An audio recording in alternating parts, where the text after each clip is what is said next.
Shalom dan salam sejahtera. Bacaan renungan harian 11 Maret 2026, tema agar kita tidak lupa sejarah Adventist. Mari berdoa. Bapa Surgawi, masa ini kami datang di hadirat Bapa dan kami mau membaca firman Tuhan. Kami berdoa ya Tuhan, biarlah kiranya Roh Kudus Bapa masuk ke dalam hati dan pikiran kami agar kami bersedia untuk mendengar firman Tuhan. Dalam nama Yesus kami berdoa, amin. Tajuk bacaan, sekilas pandang tentang Injil. Ayat inti, kamu telah diselamatkan dengan kasih karunia-Nya melalui iman. Ini bukan daripadamu sendiri, tetapi adalah kurnia Allah, bukan karena usaha amalmu, supaya tiada seorang pun yang dapat bermegah. Efesus 2 ayat 8 dan 9. Walaupun Joseph Bates berjaya meyakinkan dua pengasas lain gereja Seventh-day Adventist mengenai Sabat, pendekatan legalistiknya tidak diterima oleh mereka. James White misalnya menegaskan apabila dia menulis, haruslah difahami dengan jelas bahwa tidak ada keselamatan dalam hukum, yaitu tidak ada kualiti penebusan dalam hukum. Bagi James White, memiliki iman yang hidup dan aktif dalam Yesus adalah yang terpenting.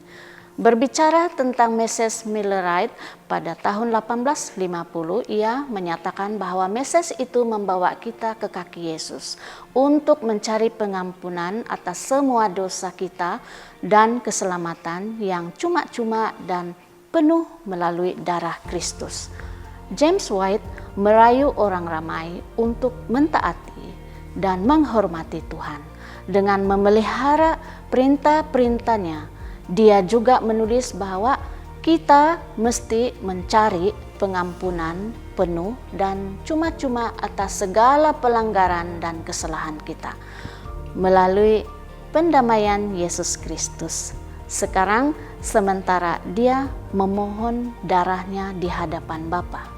Ellen White sependapat dengan suaminya, terutama yang mencerahkan ialah penggunaannya akan pemuda kaya dalam Matius 19. Sepanjang pelayanannya yang panjang, ia sangat berbeza daripada Bates, Smith, dan Butler. Dia tidak pernah memetik kata-kata Yesus dalam konteks itu sebagai menyatakan bahwa cara untuk memperoleh surga adalah dengan mentaati perintah-perintah.